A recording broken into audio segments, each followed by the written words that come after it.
अस्सलाम वालेकुम नाज़रीन, गुजरांवाला ओरिजिनल्स के साथ मैं हूं समामा खालिद। नाज़रीन, हमारे साथ जमात इस्लामी के गुजरांवाला के नुमाइंदे NS78 से जो तराजू के टिकट पर इलेक्शन लड़े हैं, हाफिज़ हमीदुद्दीन साहब मौजूद हैं। हम उनसे जानते हैं कि जमात का क्या मौक़िफ़ है। अस्सलाम वालेकुम सर। वालेकुम सलाम। सर, इस दफ़ा फिर से जमात इलेक्शंस में हिस्सा ले रही है, तो सर बताइए किस मंशूर के साथ आप इलेक्शंस में आ रहे हैं? जी, सन 70 के बाद ये पहली दफ़ा तराजू के निशान पर जमात इस्लामी इलेक्शन में हिस्सा ले रही है दोबारा। अल्लाह का शुक्र है कि हम इत्तेहादी सियासत से निकले हैं और मंशूर हमारा वही है जो सन 70 में था कि इस मुल्क को इस्लामी फलाही रियासत बनाएंगे, इस मुल्क को एक अजीम इस्लामी ममलकत बनाएंगे जो न सिर्फ पाकिस्तान के अवाम के लिए एक खुशखबरी का पैगाम देगी बल्कि दुनिया भर के मुसलमानों के लिए एक सुकून का बायस बनेगी। इस्लामी रियासत का मकसद ये होता है कि अपने ममलकत के लोगों की भी खिदमत की जाए और तमाम दुनिया भर के मुसलमानों की भी खिदमत की जाए, और जमात इस्लामी इसी जज्बे के तहत इलेक्शन में आती है। सर, ये तो कौमी मंशूर हो गया, गुजरांवाला के हवाले से आपकी क्या राय है? कौन से यहाँ पर काम होने वाले हैं और किस मंशूर के साथ आप आ रहे हैं? गुजरांवाला की हालत आप उससे ज़्यादा बेहतर जानते हैं कि गुज़श्ता 30 से 40 साल तक ये हुक्मरान रहने वाली पार्टियाँ, इन्होंने गुजरांवाला की तरक्की के लिए, अवाम की फलाह के लिए कुछ नहीं किया।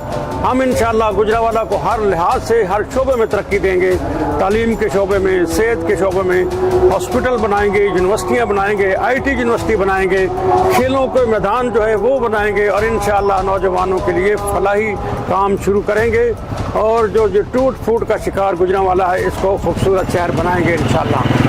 अच्छा सर, एक बयानिया है खुर्रम दस्तगीर साहब का, जो एक लंबे अरसे तक यहाँ पर MNA रहे, आज अब फिर वो इलेक्शन लड़ रहे हैं कि गुजरांवाला में काफ़ी काम करवाए गए हैं। आपकी उस पर क्या राय है?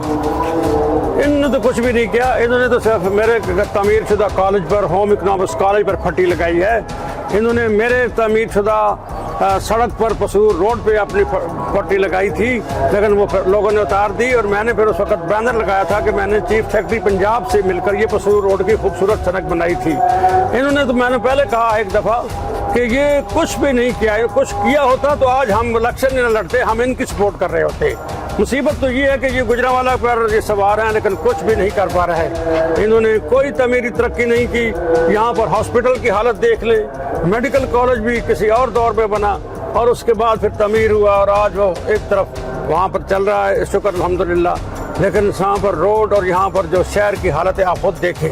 मेरा जो NA78 है, आप जंडियाला बाग वाला चले जाएं, अरूब चले जाएं, सड़कें टूट फूट का शिकार हैं, सीवरेज बिल्कुल नहीं है।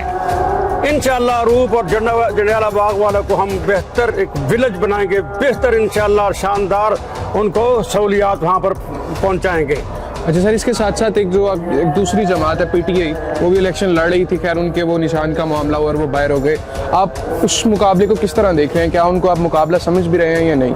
हम तो जी PTI के जवानों से इज़हार तज़ियत ही कर सकते हैं कि जो उन्होंने उम्मीदें बांधी हैं वो उम्मीदें तो अडयाला जेल में बंद हो गई हैं और पीछे उनके जो है ना फराडी और ठग इकट्ठे हो गए हैं। रोज़ ये तब्दीली, टिकट की तब्दीली ये पैसे लेकर तब्दील कर रहे हैं। और मैं तो ये कहता हूँ और बिल्कुल कहता हूँ कि जवानों संभल जाओ, PTI के नाम पर अपना वोट इधर उधर ना करो, ज़ाया ना करो, इसलिए कि ये निशान बदलते बदलते इलेक्शन के दिन ये लगता है खुद ही बदल जाएंगे। इसलिए तराजू पर एतमाद करो, इंशाअल्लाह हम आपके मसाइल हल करने के लिए दिन रात जद्दोजहद करेंगे। हम आपको अपना शहर का शहरी समझते हैं और आपको अपना भाई, बेटा और बुजुर्ग समझते हैं। अच्छा सर, गुजरांवाला के कौन से काम आप समझते हैं कि जो ज़रूरी काम होने वाले हैं, जो अगर आप जीतते हैं तो उसकी तरफ जाएंगे आप? मैं तो इंशाअल्लाह जी विदिन 1 ईयर एक खूबसूरत हॉस्पिटल पीपल्स कॉलोनी के अंदर बनाऊंगा ताकि जो तिब्बी सहूलतें हैं लोगों को फौरी तौर पर मिले और लोग लाहौर जाने के बजाय गुजरांवाला में हर चीज़ सेहत के लिए हासिल कर सके। ये DHQ एक हॉस्पिटल है जहाँ पर एक बेड पर 3 मरीज और डॉक्टर भी नायाब। इसलिए पीपल्स कॉलोनी में अगले साल ही हम शुरू करके इंशाअल्लाह 2 साल में खूबसूरत DHQ के तर्ज पे इससे भी बेहतर हॉस्पिटल बनाएंगे और इंशाअल्लाह IT यूनिवर्सिटी का भी स्टार्ट करेंगे, क्योंकि यूनिवर्सिटी का तो तकरीबन यहाँ मंजूरी हो चुकी है और निगरान वज़ीर आज़म ने उसमें काफ़ी पेशरफ्त की है। अगर बन गई तो ठीक है, वरना इसको भी हम पहली तरजीह लेंगे। अलबत्ता तीसरी तरजीह मेरी ये है कि गुजरांवाला जो हजूमों का शहर बन गया है, जो फाटकों की वजह से, रेलवे क्रॉसिंग की वजह से इनको बिल्कुल उखाड़ देंगे और यहाँ से ट्रेन या तो नीचे की जाएगी या ऊपर से जाएगी, लोगों को इस अजाब से निजात देंगे। अच्छा सर, एक और सवाल है, वो ये कि ये जितने आपने काम गिनवाए ये MNA के तो नहीं है ना? یہ بلدیات کے کام ہے. ایم این اے کا کام لیجسلیشن کرنا ہے قومی اسمبلی میں جا کر. آپ اگر ایم این اے بنتے ہیں, اگر آپ کی حکومت آتی ہے, تو بلدیات آپ کس سطح پر آپ دوبارہ الیکشن کروائیں گے؟ بلدیات کے اگر ہو جائے, فعال ہو گئے ادارے تو بالکل ٹھیک بات ہے. بلدیات کے لوگوں کو ہم پرپوزل تو دے سکتے ہیں نا جی. بلدیات کے نمائندوں کے ساتھ مل کر, اور اللہ کرے ہم قومی میں جیتے تو ہم بلدیات بھی پھر جیتیں گے انشاءاللہ. پھر شہر کو میئر بھی ہم دیں گے. پھر اتنی کام کریں گے کہ شہر کا میئر بھی وہاں پر آئینی تو ترامیم یا قانون سازی تو کریں گے, لیکن یہ نہیں ہے کہ ہم وہاں پر پھر اسمبلی میں بیٹھ کر قانون کرتے رہیں گے. لوگوں کو سہولیات کے لیے فنڈ لیں گے مرکز سے. ایک جماعت کے حوالے سے سوال ہے کہ کراچی میں ہم دیکھتے ہیں حافظ نعیم الرحمان صاحب, جس طرح انہوں نے ایک پورے شہر کو جس طرح ٹیک اوور کہا جاتا ہے کیا ہے, چاہے ان کے پاس حکومت نہیں ہے پھر بھی وہ کام کر رہے ہیں. گجرانوالہ میں ہمیں اس سطح پر کیوں کام نظر نہیں آیا جماعت کی طرف سے؟ بس یہ جماعت کی بدقسمتی سمجھ لیں, ہماری نااہلی نلیکی سمجھ لیں, اس کو ہم تسلیم کرتے ہیں اور حافظ نعیم الرحمان کو خراج تحسین پر پیش کرتے ہیں. انشاءاللہ وہ قومی لیڈر بن کے ابھرے ہیں اور انشاءاللہ وہ کراچی میں کامیابی سے شروع ہو کر پورے ملک میں اس کی قیادت کریں گے. ہم ان کو اپنا قائد مانتے ہیں, لیکن گجرانوالہ میں بھی ہم سٹارٹ لے چکے ہیں. انشاءاللہ آنے والے چند ماہ میں یا چند سال میں ہم گجرانوالہ میں بہتر کارکردگی دکھائیں گے. سر ایک اور سوال وہ یہ کہ مودودی صاحب کا ایک نظریہ ہوا کرتا تھا, ایک انٹلیکچوئل سیاستدان اور یہ سب, اس کے بعد ایک لہر آئی, شدت پسندی آئی سیاست کے اندر. آپ کس طرح دیکھتے ہیں کہ جماعت اس کو کس طرح ٹیکل کرے گی؟ سید ابوالعلا مودودی رحمۃ اللہ علیہ جیسے بندے تو صدیوں بعد پیدا ہوتے ہیں. ان جیسی شخصیت تو مجھے تو نہیں نظر ہوتی کہ ہم فوت ہونے کے بعد بھی شاید کوئی آ سکے, لیکن نظریہ ان کا قائم ہے. نظریے سے ہم ایک انچ بھی نہیں ہٹے.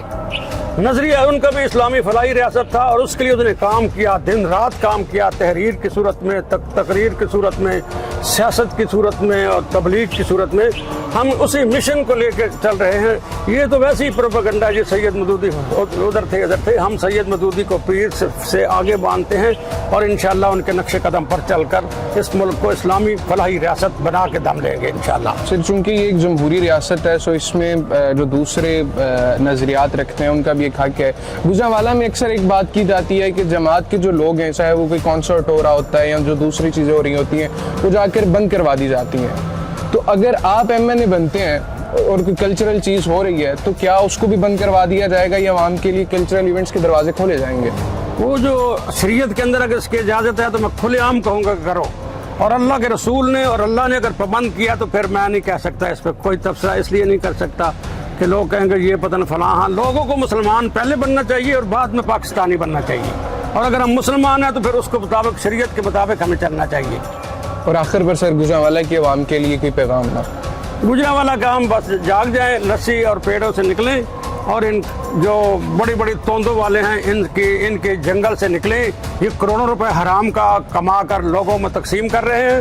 ان گلی اور کھمبے پر لٹکے ہوئے ہیں. ان کو انشاءاللہ گجرانوالہ کے لوگ جو ہیں 8 فروری کو لٹکا دیں گے, اور میرے جیسے درویش بندے کو لائیں گے تو میں ان کو دکھاؤں گا کہ 5 سال میں کیسے خدمت ہوتی ہے. ہم نوکر کی حیثیت سے کام کریں گے, ہم کو چودھری اور کسی اور جاگیردار سرمایہ دار کی حیثیت سے نہیں, ایک متوسط طبقے سے ہم تعلق رکھتے ہیں, اور متوسط طبقے کے ساتھ ہر قسم کے فرد کے ساتھ, ہر قسم کی قومیت کے ساتھ ایک بہتر سلوک پیش کر کے انشاءاللہ گجرانوالہ کے عوام کو خوش کریں گے انشاءاللہ. سر آپ کے وقت کا بہت شکریہ. بہت شکریہ جی آپ کا.